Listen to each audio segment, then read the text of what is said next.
बड़ी खबर Sushant suicide case से जुड़ी हुई। ईडी की पूछताछ में रिया चक्रवर्ती ने कल कई बड़े और अहम खुलासे भी किए। सुशांत के पिता ने जो 15 करोड़ के गबन के आरोप लगाए थे, उन आरोपों से इनकार किया है। रिया चक्रवर्ती ने उन आरोपों को झूठ का पुलिंदा बताया। फिल्मों की कमाई के पैसे लगाए थे, ये बात कही है रिया चक्रवर्ती ने। जो प्रॉपर्टीज उन्होंने खरीदी है, रिया चक्रवर्ती ने, उन्होंने कहा कि वो फिल्मों की कमाई से उन्होंने वो प्रॉपर्टीज खरीदी। सुशांत का परिवार ये चाहता था कि वो सुशांत की जिंदगी से अलग हो जाए, इसीलिए उन पर दबाव बनाया जा रहा था। ये बात कही है रिया चक्रवर्ती ने। ईडी की टीम के सामने सवालों का जवाब देते हुए सुशांत सिंह राजपूत के जीजा पर उन्होंने गंभीर आरोप लगाए। ओपी सिंह पर आरोप लगाया रिया चक्रवर्ती ने और कहा कि वो कई महीनों से साजिश कर रहे थे कि रिया चक्रवर्ती यानी वो सुशांत की जिंदगी से बाहर हो जाए, उन्हें छोड़ दें। ओपी सिंह से सुशांत के संबंध अच्छे नहीं थे। सुशांत सिर्फ एक बहन और अपने पिता से ज्यादा करीब थे, बाकी के परिवार के लोगों से वो बहुत ज्यादा करीब नहीं थे। दूसरे लोगों का फोन रिसीव करना भी पसंद नहीं करते थे सुशांत सिंह राजपूत। ये तमाम बड़ी बातें कही हैं रिया चक्रवर्ती ने ईडी से पूछताछ के दौरान। इस बीच एक और बड़ी खबर आपको बता दें, और बड़ी खबर ये सुशांत सुसाइड केस से जुड़ी हुई बड़ी खबर यह है कि कल 8.5 घंटे तक पूछताछ हुई थी और उसी 8.5 घंटे की पूछताछ में रिया चक्रवर्ती ने यह तमाम बातें कही ईडी के सामने। यह भी कहा गया कि जो कॉम्प्लिकेटेड क्वेश्चंस थे ईडी की टीम की ओर से, उन सवालों का जवाब रिया ने बेहतर तरीके से नहीं दिया, टालने वाला जवाब दिया। जो एग्जैक्ट मनी ट्रेल को लेकर जो सवाल थे, उसमें रिया चक्रवर्ती ने यह कहा कि मुझे बहुत अच्छे तरीके से याद नहीं। टालने वाली बातें उन्होंने कही। करीब 12 बजे दोपहर से पूछताछ शुरू हुई थी, शाम 8:30 बजे तक यह पूछताछ चली थी।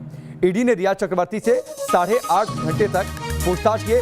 तमाम सवालों का पुलिंदा तैयार था। मतलब आपका सोर्स ऑफ इनकम क्या है, जो प्रॉपर्टीज आपने बनाई हैं, उन प्रॉपर्टीज के लिए पैसे आपने अरेंज कहां से किए, परिवार के खातों की जानकारी मांगी। इसके साथ ही ईडी की टीम के सवाल ये भी थे कि क्या आपके विदेश में कोई खाते हैं। कुछ अहम जानकारी हम आपको ग्राफिक्स के जरिए देते हैं। जो ईडी की टीम ने रिया चक्रवर्ती से कल जो सवाल पूछे थे, ईडी के सामने रिया चक्रवर्ती की पेशी हुई। रिया ने कई सवालों के सही जवाब नहीं दिए, कहा उन्हें डिटेल्स याद नहीं है, यानी उन्होंने टालने वाली बातें कही। ईडी रिया से 3 चरणों में पूछताछ करेगी ईडी की टीम, और सवालों की लंबी लिस्ट तैयार है। यानी एक दौर की पूछताछ हो गई है, 2 दौर की कम से कम पूछताछ और होनी है। ईडी की टीम करेगी रिया चक्रवर्ती से संपत्ति से लेकर उनके सोर्स ऑफ इनकम के बारे में जानने की कोशिश की गई। हालांकि इन सवालों का ठीक जवाब रिया चक्रवर्ती ने नहीं दिया। एक ऑडिट रिपोर्ट के जरिए खार वाले फ्लैट के बारे में कई अहम बातें बताई रिया चक्रवर्ती ने, और ये खार का फ्लैट रिया चक्रवर्ती के पिता के नाम पर रजिस्टर्ड है। ईडी ने 7 अगस्त को सिर्फ रिया ही नहीं बल्कि 4 और लोगों की भी पूछताछ की है, जिसमें श्रुति मोदी जो उनकी मैनेजर है, शोभिक चक्रवर्ती, उनसे भी पूछताछ हुई है। एक तरफ रिया से पूछताछ हुई तो उनके भाई से भी ईडी ने पूछताछ की। भाई शोभिक चक्रवर्ती लगातार तस्वीरों में रिया के साथ वो दिखे थे। रिया की मैनेजर श्रुति मोदी से भी ईडी ने कल कई अहम सवाल पूछे, और इन सवालों का एक पुलिंदा पहले से ईडी के पास तैयार था। ईडी के अलग अलग अधिकारी वहां पर बैठे हुए थे। रिया और शोभिक चक्रवर्ती से उनके कुल बैंक अकाउंट्स की जानकारी मांगी गई, यानी कितने आपके खाते हैं, विदेश में आपके कितने खाते हैं, इसकी जानकारी मांगी गई। दोनों से उनके परिवार के सभी सदस्यों के बैंक अकाउंट से जुड़े सवाल भी पूछे गए। और ये दरअसल सुशांत के परिवार का आरोप था कि पूरा जो परिवार है रिया चक्रवर्ती का, वो सुशांत के पैसों को हड़प रहा था।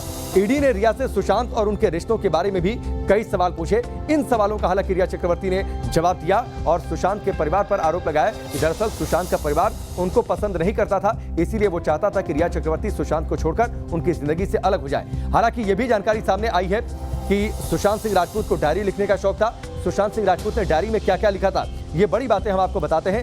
सुशांत सिंह राजपूत को डायरी लिखने की आदत थी। डायरी के कुछ पन्ने सामने आए हैं जिनसे कई अहम जानकारियां निकलकर सामने आई हैं। डायरी में दिन भर की बातें जरूर लिखते थे सुशांत।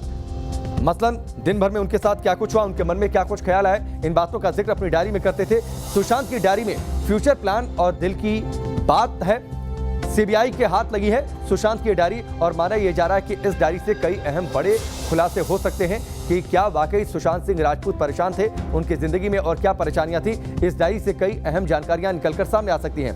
पर्सनल डायरी के कई पन्ने गायब हैं, जो ये शक खड़े कर रहे हैं कि डायरी के पन्ने किसी ने फाड़े हैं, और किसी ने फाड़े हैं तो क्या वाकई जो शक जताया जा रहा है कि सुशांत की जिंदगी में बहुत कुछ गड़बड़ था, उन गड़बड़ बातों को छिपाने के लिए उस डायरी के पन्ने फाड़ दिए गए।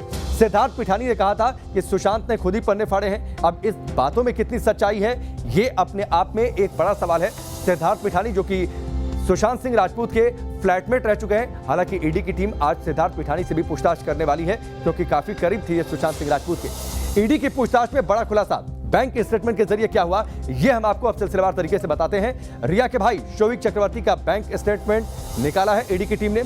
सुशांत के खाते से सीधे शोभिक के खाते में ट्रांसफर की गई है रकम। यह एक बड़ा खुलासा हुआ है कि शोभिक चक्रवर्ती के खाते में सुशांत सिंह राजपूत के खाते से पैसे ट्रांसफर किए गए। कोटक बैंक वाले अकाउंट से ये पैसे ट्रांसफर किए गए हैं, यानी सुशांत सिंह राजपूत से के अकाउंट से जो शोभिक चक्रवर्ती के अकाउंट में पैसे ट्रांसफर किए गए, उनके कोटक बैंक के अकाउंट से पैसे ट्रांसफर किए गए। रिया के भाई शोभिक के साथ करीब 2 घंटे तक पूछताछ हुई। कल रिया चक्रवर्ती के साथ उनके भाई शोभिक चक्रवर्ती भी पहुंचे हुए थे और उस दौरान ईडी ने उनसे भी सवाल जवाब किए। 14 जून से पहले सुशांत ने अपना खाता बंद करने को कहा था। क्यों कहा था? क्या उनको यह एहसास हो रहा था कि उनके खातों का दुरुपयोग हो रहा है, बेजा इस्तेमाल हो रहा है? अपने पैसों के गलत इस्तेमाल से परेशान थे सुशांत और इसीलिए उन्होंने अपना खाता बदलने की बातचीत कही थी बैंक अधिकारियों से। रिया और शोभिक सुशांत की 4 कंपनियों में हिस्सेदार थे। ईडी इन सारी 4 कंपनियों की जांच कर रही है कि दरअसल ये जो पार्टनरशिप हुई थी, उन पार्टनरशिप का आधार क्या था और इसके लिए पैसों का लेन देन कैसे हुआ।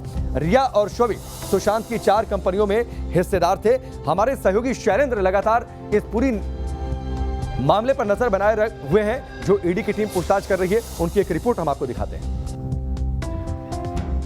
अभिनेता सुशांत सिंह राजपूत मामले को सीबीआई को सौंपा जा चुका है। ऐसे में यदि दिल्ली से सीबीआई की टीम मुंबई जांच के लिए आती है तो उसे क्वारंटाइन होना पड़ सकता है। बाकायदा बीएमसी ने अगर बात करें तो बीएमसी ने एक नोटिफिकेशन जारी किया है, एक ऑर्डर जारी किया है, जिसके तहत साफ तौर पर यह कहा गया है कि जो भी शख्स मुंबई आएगा उसे 14 दिन के लिए होम आइसोलेशन में रहना पड़ेगा, यानी कि होम क्वारंटीन होना पड़ेगा। और ऐसे में अब कहीं ना कहीं ये भी बात समझी जा रही कि यदि सीबीआई की टीम मुंबई आती है सुशांत सिंह राजपूत मामले की जांच के लिए तो उसे भी 14 दिन होम क्वारंटीन या होम आइसोलेशन में रहना पड़ सकता है, या उन्हें कहीं ना कहीं बीएमसी की तरफ से क्वारंटाइन किया जाएगा। बशर्ते आने से 2 दिन पहले बीएमसी को पत्र के ज़रिए सूचित किया जाए कि उन्हें क्वारंटाइन से एग्जम्पशन चाहिए, तो ही उनके एग्जम्पशन को लेकर विचार किया जाएगा, वरना बीएमसी के अधिकारी उन्हें क्वारंटीन कर देंगे। जाहिर तौर पर इससे पहले भी सुशांत सिंह मामले की जांच के लिए बिहार से मुंबई आए आईपीएस ऑफिसर विनय तिवारी को भी क्वारंटीन कर दिया गया था और उस दौरान काफ़ी विवाद हुआ था। और इसी के चलते अब बीएमसी ने बाकायदा नोटिफिकेशन जारी करके ये साफ किया है कि कोई भी गवर्नमेंट एम्प्लॉई यदि मुंबई आता है तो 2 दिन पहले उसे एग्जम्पशन के लिए रिटन लेटर बीएमसी को देना होगा। वीडियो जर्नलिस्ट सिद्धेश वाजगे के साथ शैलेंद्र सिंह, न्यूज़ नेशन, मुंबई।